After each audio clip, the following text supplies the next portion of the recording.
Bright day mga Kasan-Lifers!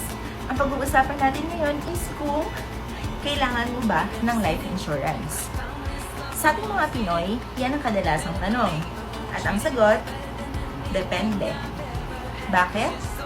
Hindi naman kasi talaga lahat ng tao kailangan ng life insurance. Lalong-lalo na kung meron kang enough savings when you were diagnosed with a critical illness. Meron kang pangbayad ng medical bills mo and yung after medication process ng pagkakasakit mo. Pangalawa, meron kang enough fund para sa retirement mo. Tandaan na ang retirement is the longest holidays of our lives. So, better na prepared tayo sa mga panahon ito. Hindi po pwedeng aasa tayo sa mga anak natin kasi meron silang magandang trabaho or napaaral natin sila. No. Let's cut the sandwich generation. Third, in case of death is so certain. Hindi lang natin alam kung kailan. So, in case na mawala ka, anong maiiwan mo para sa pamilya mo?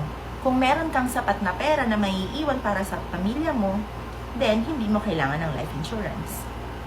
And yung mga susunod na sasabihin ko, ay pakinggan mong mabuti. Dahil kung nandito ka, kailangan mong kumuha ng life insurance sa mga financial advisors na kagaya ko. Unang-una, breadwinner ka, ikaw ay head of the family, at maraming taong umaasa sa'yo.